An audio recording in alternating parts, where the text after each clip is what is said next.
Kia ora and welcome to the last show in the series of Just the Job. Every week we take a look at 3 different careers and provide you with some great helpful advice and tips so you have an idea of the careers that are out there and which one is right for you. In today's show, Manurewa student Jack Parks investigates a career in keeping New Zealand's infrastructure up to scratch.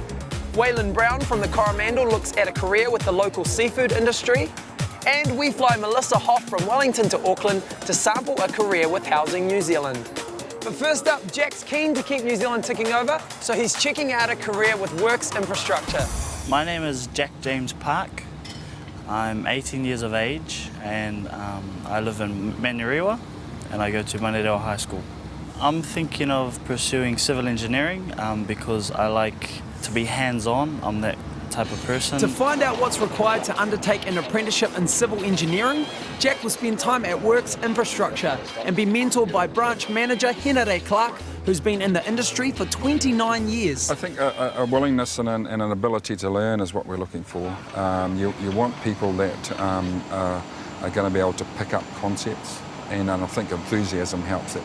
First up, Henare gives Jack a tour of the asphalt plant. This is state-of-the-art, purchased with a 10-year plan in mind. We've got some young guys up there operating the plant, very keen, they love their job. It's an opportunity for them to do something that's meaningful. Everything is operated here in the control room. The asphalt is made to order and loaded onto the delivery trucks. A lab is also on site. Blends of asphalt are tested and various combinations are trialled. Jack is beginning to learn there's a lot more that goes on behind the scenes than he realised. There's a huge degree of intellectual knowledge that's required to build our roads these days. We have to actually predict and model right into the future in terms of how long these roads and bridges are going to last. It's time to visit a work site in style. This is the sort of car that we drive around these days as a branch manager, and it's certainly something that you can look forward to later on. Jump on the seat and let's go for a drive. What we've got here, Jack, is what's known as the Pukekohe Mega Centre. For someone that's starting or relatively new into the business, what we'd like to do is certainly get people familiar with the machinery. You'll get involved with things like stringing, checking levels. You may get into some setup work around the curb and channels. It's off to another work site. Here an extension to the Northwestern Motorway is being built. This is a concrete median barrier that we're pouring today. Normally this is done with precast, so you've got the concrete blocks that you come in and you have to dig a big hole in the ground and put them in. But this machine up here is a lot quicker. It just rolls along, does about 150 metres a day. These saw cuts that you see here, what happens when the concrete when it dries, you can get cracking in it, you get uncontrolled cracking. So the guys will go through every 6 metres and put a cut in it, and then that means that there'll be a crack in there, so it still all looks nice for the travelling public. Hamish started with Works Infrastructure 3 years ago with limited knowledge. He's now a project manager. When I came to start with Works, I didn't think that I would, have what the qualifications and what it took, but they gave me a shot, and they've put me through some training, graduate diplomas and stuff like that. So that's good. There's plenty of support there, and you just learn on the job. So what do you enjoy about your job? Probably the sense of satisfaction when something's completed. You look down there. It's not 100% yet. We've still got some sealing to do, but you can walk away and you've built a motorway. And there are so many opportunities in the civil engineering business, and not just in New Zealand, but throughout Australia, Singapore, the UK. Yeah, push down on that lever. You can pull all the steering column towards you until you feel comfortable with it.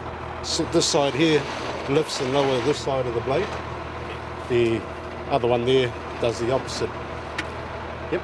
And then just ease your foot slowly off the clutch. Yep.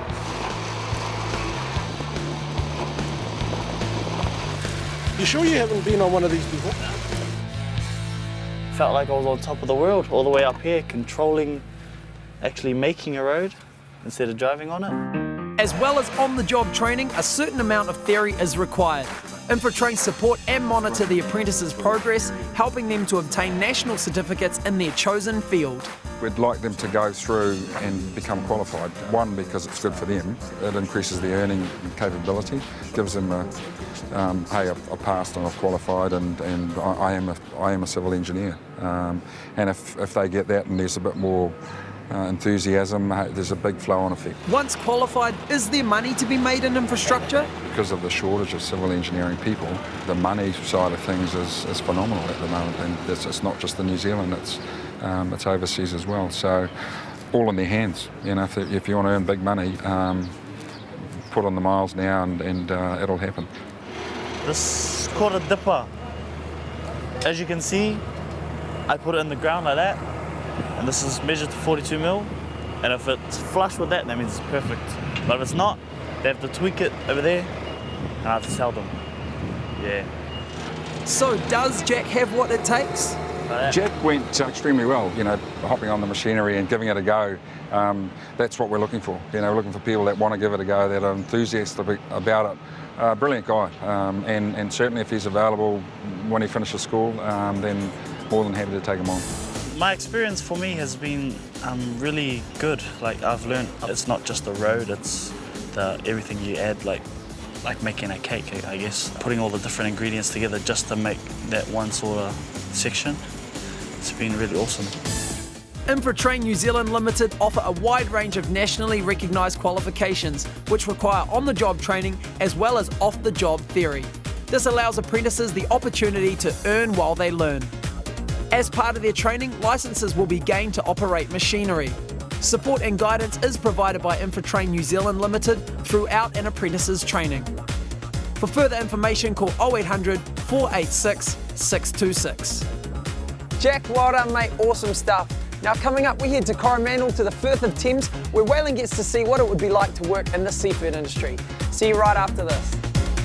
This is Just the Job.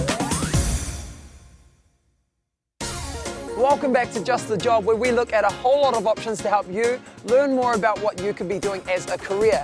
Now when it comes to an outdoor career, there are a number of options, but one of the more unusual ones might be mussel farming. Check it out. Oh, well, my name's Waylon Brown. I go to Coromandel Area School and I'm 15. I'm pretty interested in the sea and looking forward to what opportunities I can get. To get a feel for working in the aquaculture industry, Waylon's heading out from Coromandel to a mussel farm. His family work in the industry, so he already knows a bit about the job. MD of Green Shell, Peter Vitasevic, will be showing him the ropes. The ideal people for us are someone with that hunter fishing mentality. You know, once you've got your sea in your blood, you always want to be on it. The hours are long, so we're looking for young, fit people that are used to being on the water. The farm is a 45-minute trip up the Coromandel coastline. Waylon's quickly put to work. I think we're looking for young guys to come into our industry. There's a shortage of good labour. Well, the conditions that we work in sometimes can be, you know, pretty rugged. It's nothing for this vessel to be out in 35, 40 knots and 2 or 3 metre swell, so someone that has to be working in this area has to be used to the sea. An incredible 48 tonnes of mussels is being harvested today. The mussels grow on ropes or droppers, strung along what's called a backbone. They're tumbled to clean them up, then there's a visual check on a belt. What we've got here now is the mussels coming out of the harvester, and the key is these are going straight to the factory, so we want to take out as much brokens, just like this stuff here. See the old oyster? Take them out, boys want to eat them for tea, makes life a bit easier at the factory. Okay, so go for it. Currently we've only got 3 main species we're farming in New Zealand, which is mussels, oysters and salmon. For the industry to reach its goal of growth, we'll be looking to farm new species. So the industry has got a huge opportunity over the next 10 or 15 years. Most of our guys are all young and they've all started off as deckhands and they've all moved up the chain. Push that one right out and then that one there forward as well, which lowers the boom and we'll set it in there for you. Yeah, you're natural, bro. Pretty confusing because all the controls look the same and doesn't have a direction on what way to go or where it goes. Yeah, but now it was pretty choice, yeah. Craig Solomon is Operations Manager for Green Shell. See this Waylon? See how you make sure you cut it off at the base of the thing? Cut that off. Just take your time, just take your time. It's good to see the young people come through this as they can make a career. They can make a career out of this industry. There's a range of qualifications a young person could get these days, which leads to a formal qualification standard, unit standards they're called. The unit standard system is not specific to mussel farming. It seems to be across the aquaculture sector with oyster farming, salmon farming and power farming. The boat is nearly full, so Waylon headed off to a seeding barge where the farming sequence starts. A sock is wrapped around the growing line and the baby mussels are poured inside. They attach themselves to a rope and grow on until mature. Okay, just a basic clove hitch. Just go around the backbone once, cross it over and back through like that. You get good once you've done about 100 lines of them. Pretty good when the office is flat like this, but you have a 2 metre swell and a 30 knot wind coming through here. It's not that flash. Well, Waylon's asleep. 48 tonnes of mussels are on their way to export. And could you believe it? Waylon's asleep again. Waylon lives in Manaia, a tiny settlement close to Coromandel town. This is where I've been brought up for 15 years. Yep. Oh, that's good. Yeah. So you see yourself part of it? Yeah, well, yeah, generation after generation, I suppose, yeah. I see myself a part of the mussel industry and, yeah. Maori play an important role in aquaculture and currently now, probably in Coromandel, I think 50% owned by local Maori or iwi. And in the future, it's only going to get bigger and bigger. That's a view shared by local elders Toko Renata and Harry McCary. Unemployment has been a real problem in these rurally isolated communities, particularly Manaia. It's great to see our young people being able to get onto the water and being able to be involved in the management of that particular primary industry. The mussels are processed in whirianga, where they are exported as frozen product. So they're cooked, shucked, frozen and then boxed. Waylon gets a turn shucking on the processing line. Pretty good, Waylon. He's done this before. I think he's done well. He's certainly got marine farming or mussel farming in his blood. These 2 days have been, yeah, enjoyable. Had a lot of experience of mussel farming and my family would appreciate me probably coming into the mussel farming industry if I became a skipper or became a manager or even a boss of a mussel factory. Yeah, they'll be quite impressed with me, actually. National certificates are available covering many aspects of the aquaculture industry. Level 2 recognises skills and knowledge leading into more advanced seafood qualifications. Aquaculture provides excellent job prospects in rural areas where unemployment is traditionally a problem. Well, after watching that, you might have realised that, like Waylon, that's the kind of job you want to do as well. And if it is, then you can check out more information about that career and all the careers featured on the shows on our website. So during the break, go and grab that pen and paper because I'm going to be giving you those details for the last time at the end of the program. When we come back, we head to Wellington to check out a career with Housing New Zealand. This is Just the Job. You're watching Just the Job, and if you're thinking about a career or maybe wanting to change careers, then stay tuned because this is the show that could spark a turning point when it comes to your work life. Do you enjoy working outdoors, helping other people and have a good telephone manner? Well, if so, then this next career might be for you. I'm Melissa, I'm 16 and I'm from Massey High and I like talking, so basically I want a job where I can talk a lot. We're taking Melissa to the Housing New Zealand Corporation National Contact Centre, where her communication skills can be put to use. Housing New Zealand Corporation look after literally thousands of state homes and is one of the many government agencies which the ITO, called Learning State, service in relation to industry training. Hi Melissa, welcome to Housing New Zealand. It's good to be here. Tina Simcock is the contract manager for the corporation. We're at the contact centre at the moment. What do you like on the phones? I'm okay when I'm talking to my friends, but yeah. Okay then, why don't we go through and have a look and see what we can do. Our customers are really, really diverse and they're real. They're real people living in real houses and real communities. You must be able to keep real but also be very professional in your approach because those queries are going to come through. We've got between 30 to 40 advisors answering your calls. Anywhere around the country, if you're needing housing assistance, you can just pick up the phone. And it's open 24/7? Yep, yeah. 24/7. But before you get to this stage, we need to put you on some training.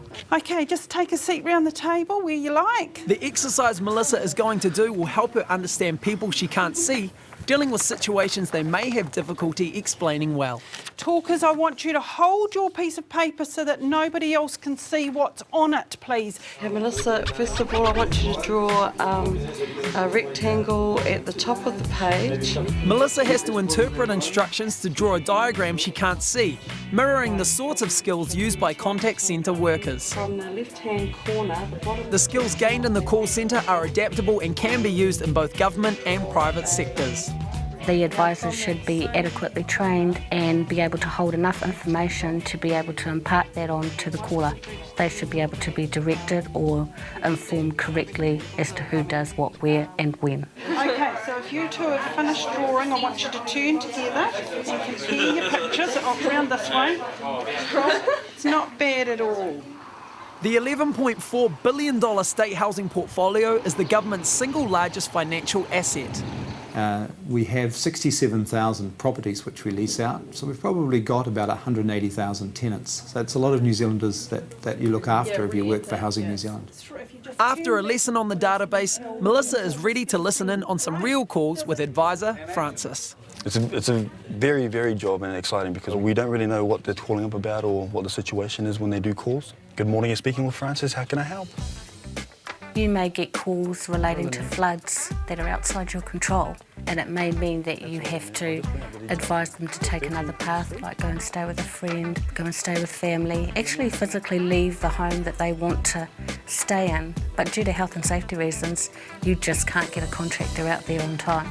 Can I get a contact phone? Sometimes making those calls, the customer at the end of the phone, they don't know how tough it is for you. At the end of the day, you can only do what you can do. Okay, well, you've been speaking with Francis. You have a good afternoon. What did you think of that call? Yeah, I think you handled it really well, and you had a nice tone in your voice, and she seemed really happy at the end. Yeah, she seemed to like you. Go from there. Melissa's not going to be able to take a call from a real customer, but she's going to get to practice with Sherwin testing her skills. Good morning, you're speaking with Melissa. How may I help you? Oh, hi Melissa. I'm just wanting to find out some information about the Welcome Home Loan. Can you help me? Yep, The sort of staff that we want in Housing New Zealand are people who really care about other people, who want to help. Yeah, there are some standard criteria to make sure the Welcome Home loans go to the right people. You're dealing with vulnerable people, often struggling to deal with a whole range of issues. And so you need people who enjoy that sort of challenge, but also have a sense that they're doing something to help others. I think that's really important. Okay, that's fine. Have a nice day. You too, thank you. Bye-bye. That was shocking. That was so bad. The test is over, so how did she do? Really good. I mean, understandably she would be a little bit nervous, but she gave me all the correct information and she was friendly and it was really good. Jay is a team leader at the Contact Centre and is currently studying the National Certificate in Contact Centre Operations. So what are you learning in the course? There's elements of customer service, which is very important, being in a contact centre, some administration functions as well, and also some soft skills like active listening, things like that. The opportunities are broad. You might start in an entry-level role, and over time your networks and skills will develop. There may be other opportunities within other agencies. The career options are endless within government. So here we are, just a few minutes out of the Contact Centre, just down the road a bit in Porirua. I brought you out here just to give you an idea of what sort of tenures that we have, some of the tenancies, some of the houses that our customers live in. You actually get to make a difference to people's lives. You may have been the first person that they've called or spoken to for a couple of days, and because you happen to have a friendly voice, sometimes people want to hear that. Sometimes people just want to talk to you. Melissa is shown how housing is developed for individual family needs. First floor access for the elderly and building a new house for a couple with 7 kids.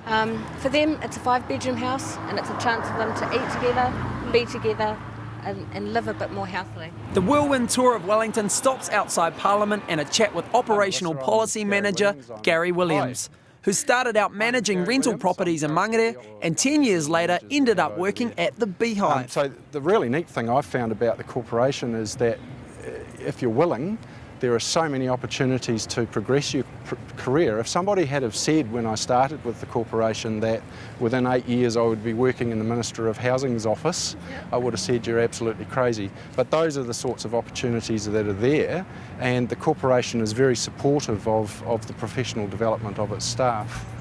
Seems really fun, and you get to help people, so it's a bonus, and yeah, it would make you feel happy when you're finished every day. The National Certificate in Contact Centre Operations Level 3 focuses on communication skills and customer service. A great way to start is with a state sector organisation that supports modern apprenticeships. Work for the state sector and you'll be supported on an exciting career path with opportunities in over 100 different state sector organisations. Well done, Melissa. Thanks so much to you, Waylon and Jack, and everyone else who featured in today's program.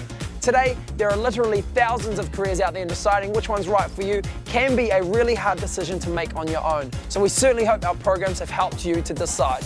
But to help you even more, we have the lovely Sarah from Career Services, who has this week's tip for getting you that dream job. When you leave school, you base your career plans on your current skills and interests. But try to imagine yourself in the future. Visualise yourself at 25, even 30. As you get older, your skills, interests and knowledge will develop and change. You may want to extend yourself or specialise, or even go in a completely new direction. That's life, and that's what a career pathway is all about. We've all heard about people who've changed their careers, even in the first few years out of school. So don't be afraid to change your career based on your experience, and enjoy the journey.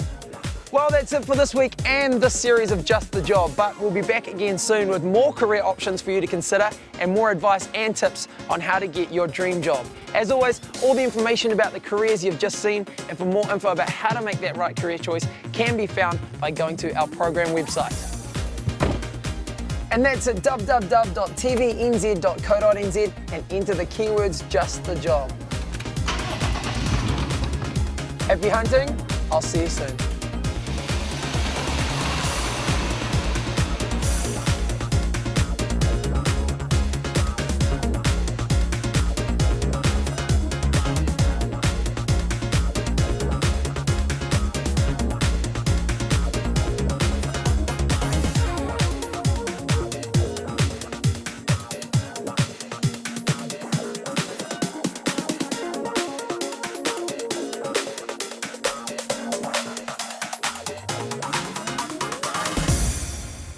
This program was made with funding from New Zealand On Air.